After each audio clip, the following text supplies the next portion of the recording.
बिस्मिल्लाहिर्रहमानिर्रहीम। अस्सलाम वालेकुम नाजरीन, आप देख रहे हैं मुदस्सिर स्पीक्स और उम्मीद है कि आप सब खैरियत से होंगे। नाजरीन, ज़ारा कत्ल केस पर बात करेंगे। कुछ अहम पेशरफ सामने आई है। पुलिस के चलान में दो चार चीज़ें जो है वो सामने आई है। कुछ पे किस तरह से के जो है वो तस्करे किए जा रहे हैं, किस तरह से चलान को जो है वो बनाया जा रहा है। एक कदीर का जो है वो बहुत बड़ा झूठ आप कह लें कि पकड़ा गया है। और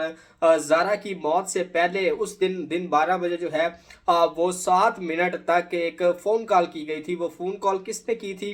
किसने रिसीव की थी और उसमें क्या बातें हुई थी, इस हवाले से आपको आगाह करेंगे इस वीडियो के अंदर। और साथ ही साथ पुलिस की जानब से तकरीबन 1.5 माह गुजरने के बाद एक अहम तरीन इंकशाफ सामने आया है ज़ारा के कत्ल के हवाले से, उसकी वजह मौत के हवाले से। एक जो है वो इंकशाफ है जो कि एक तरह से चौंका देने वाला है कि 1.5 माह के बाद ये डेवलपमेंट जो है वो किस तरह से सामने आ सकती है। इसके अलावा यास्मीन की और ज़ारा की किस बात पर लड़ाई हुई थी जिसकी वजह से ज़ारा को जो है वो मौत की नींद सुला दिया गया, और ये बड़ी वैलिड और अथेंटिक एक रीज़न जो है वो समझ आ रही है, जो आपको बताएंगे इस वीडियो के अंदर। और इसके साथ साथ जो है वो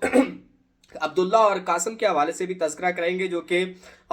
ज़ारा की नंदों के बेटे हैं। उसको कदीर ने जो है वो उस दिन क्यों नहीं कॉल की, जबकि कहीं पे भी जाना होता था तो अब्दुल्ला या कासिम में से कोई जो एक है उनके साथ जाता था, लेकिन उस दिन वो साथ क्यों नहीं गए और कदीर ने उनको कॉल क्यों नहीं की। इस पर भी थोड़ी सी गुफ्तगू करेंगे इस वीडियो के अंदर। और साथ ही साथ कुछ चीज़ें जो कि कदीर इस केस के अंदर जो है वो छुपा रहा है, वो असलियत उस तरह से उसकी सामने नहीं आ रही है, उस पर थोड़ी सी बातचीत करेंगे। एक और चीज़ जो है इस वीडियो के अंदर डिस्कस करेंगे, वो है ज़ारा के प्रेगनेंसी के हवाले से कदीर की जो एक अनोखी मंतक जो है वो सामने आई है मेल डॉक्टर वाली, उसके ऊपर भी अब सवालात उठने शुरू हो गए हैं और उसके ऊपर भी बात करेंगे इस सारी वीडियो के अंदर। ये वीडियो जो है वो थोड़ी सी लंबी हो जाएगी, लेकिन आपसे गुजारिश है कि इस वीडियो को आपने लाजमी देखना है और इसमें जो भी नई अहम डेवलपमेंट हुई है हम उसको इस वीडियो के अंदर कोशिश करेंगे कि आपको आसान तरीके से समझा सके। जैसा कि आप जानते हैं कि डस्का के अंदर ज़ारा को उसके ससुराल की जानब से, यानी कि उसकी सगी गाला जो कि उसकी सास थी और उसकी जो नंदे जो कि इसकी खालाजाद बहनें थी, उनके हाथों जो है वो बड़े ही बेदर्दी के साथ उसको कत्ल किया गया। उसकी बॉडी के जो है वो पीसेस किए गए और उसके बाद जो है वो नाले में फेंका गया। ये सारा वाकया जो है वो आप जानते हैं। अब इस सारे कत्ल के ऊपर जो है वो पंजाब हुकूमत भी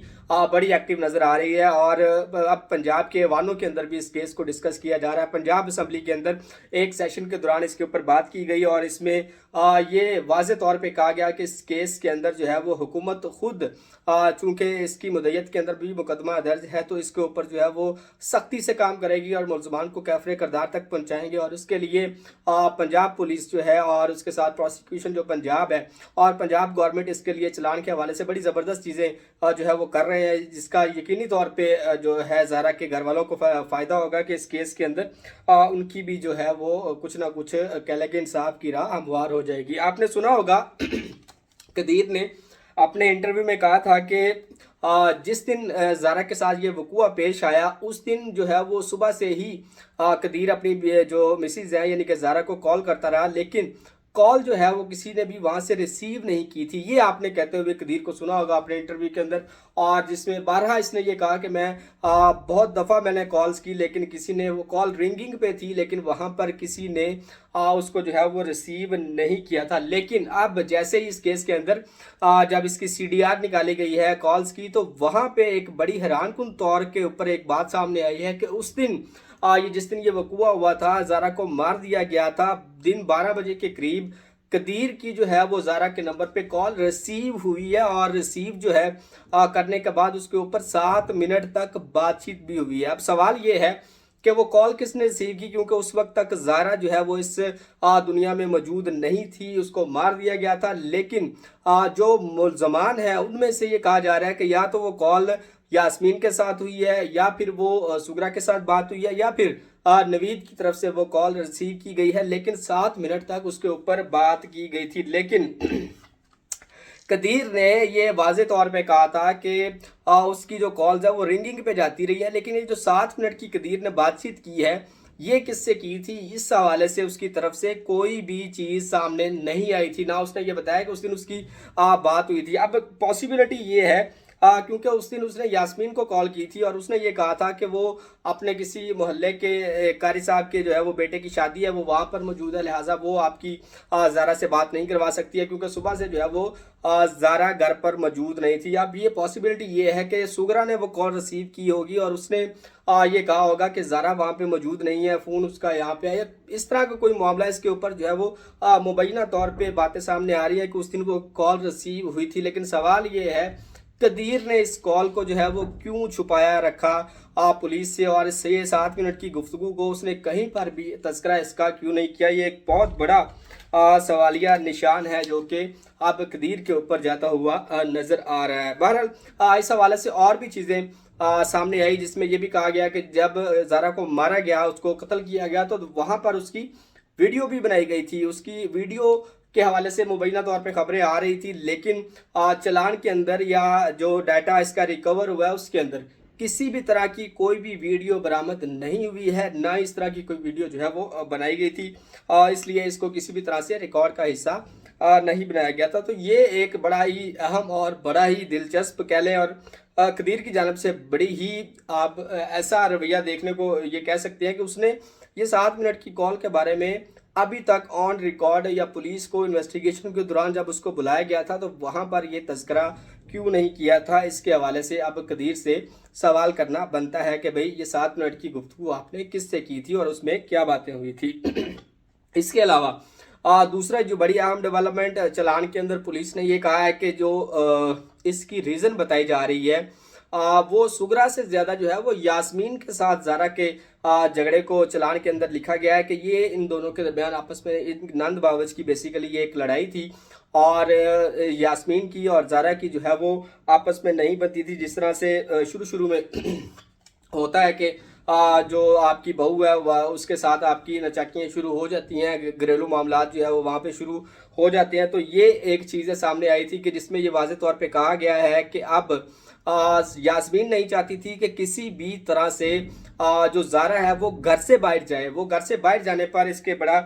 खिलाफ थी, और ना तो वो चाहती थी कि वो अपने माँ बाप के पास यानी कि अपने बाप के घर जाए, ना वो ये चाहती थी कि ज़ारा जो है वो सऊदी अरब कदीर से मिलने के लिए जो है वो जाए। इसलिए इनके दरमियान जो है एक चपकल शुरू हुई, एक जो है वो लड़ाई शुरू हुई, और ये भी कहा जाता रहा है कि इसके अंदर अब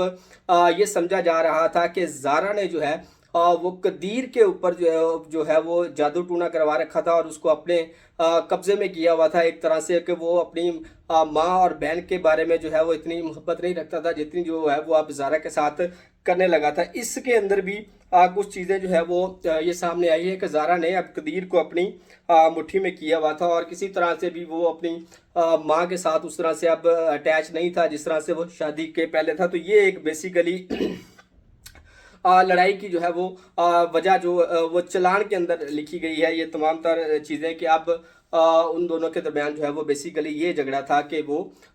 कदीर को कंट्रोल किए हुए थी और उसके ऊपर जादू टूना करवाया हुआ था, और इसलिए वो उसको किसी से मिलने नहीं देती थी। तो ये यास्मीन की तरफ से ये कहा जाता था कि ये घर से बाहर नहीं जाएगी और ना ये कदीर से जो है वो मिलेगी। तो ये एक लड़ाई की अहम वजह अब इस केस के अंदर जो है वो डेवलपमेंट की गई है।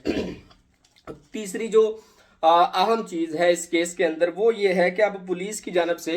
तकरीबन 1.5 माह इस कत्ल को जो है वो गुजर चुका है, और पुलिस की जानब से जब चालान पेश किया जा रहा है तो उसमें उसको कुछ मुश्किलात का सामना है, क्योंकि कुछ ऐसी बुनियादी चीज़ें हैं जिनके बगैर जो है वो चालान मुकम्मल नहीं हो सकता। पुलिस का ये कहना है कि अभी तक उनको वजह कत्ल मालूम ही नहीं है कि इसको जो है वो किस लिए किया गया, ना ही मौत का जो है वो टाइम उस जो एक रिपोर्ट बनाई गई थी उसके अंदर पोस्टमार्टम के अंदर ना तो ये लिखा गया है कि इसकी वजह मौत क्या है और ना ही मौत का जो है टाइम लिखा हुआ है। तो ये दो चीज़ों की गैर मौजूदगी के होते हुए चालान को जो है वो मुकम्मल नहीं किया जा सकता, इसलिए इस केस को जो है वो आगे फॉरवर्ड नहीं किया जा सकता जब तक ये तमाम चीज़ें सामने नहीं आ जाती। तो पोस्टमार्टम जो है वो इसलिए डिले का शिकार है, क्योंकि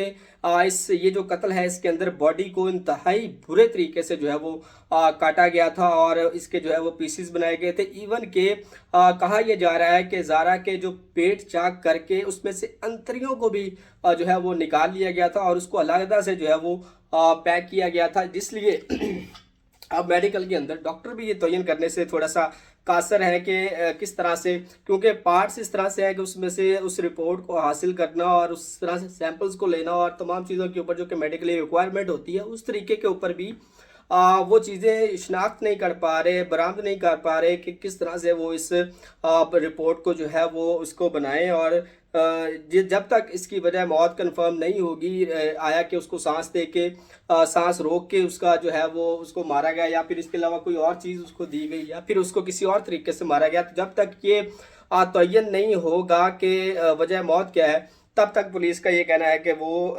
इसको जो है वो आगे चालान पेश नहीं कर सकते। इसके लिए अब फ्रांसिक रिपोर्ट का जो है वो इंतज़ार किया जा रहा है, क्योंकि जैसा कि मैंने आपको पहले बताया कि बॉडी की सिचुएशन इस तरह से कि अब फ्रांसिक के अंदर भी बहुत सारे मसाइल का सामना करना पड़ रहा है और ये कहा जा रहा है कि 2 से 3 माह के अंदर ज़ारा की जो है वो ये फ्रांसिक रिपोर्ट जो है वो बना ली जाएगी और उसके बाद ये तमाम चीज़ें जो है वो होंगी और उसके बाद चालान पेश होगा, फिर केस जो है वो ट्रायल में जाएगा, फिर जो है वो उसके ऊपर कोई भी फैसला होता हुआ हमें दिखाई देगा। तो अभी तक की जो रिपोर्ट के मुताबिक वो ये कहा जा रहा है कि जब तक इस तमाम तर वाक़े के अंदर मेडिकल टीम को इसकी वजह मौत का पता नहीं चलेगा, तब तक इस केस का कोई भी आगे जो है वो कुछ चीज़ें बेहतर होती हुई हमें दिखाई नहीं दी रही। तो ये थी इस केस के अंदर अभी तक की थोड़ी सी अपडेट्स जो कि आपके साथ शेयर करनी थी। अगली वीडियो के अंदर मैं आपको कदीर के एक ऐसे झूठ के बारे में बताने लगा हूँ जिसमें उसने ये कहा था कि उसने अब्दुल्ला और कासिम को जो है वो किस लिए कॉल नहीं की थी, जबकि उसे पता था कि ज़रा जब भी घर से बाहर जाती थी किसी भी काम के सिलसिले में तो इन दोनों में से किसी ना किसी को साथ लेके जाती थी। इसके बारे में बात करेंगे अगली वीडियो में। इजाज़त दीजिए, अल्लाह हाफिज़।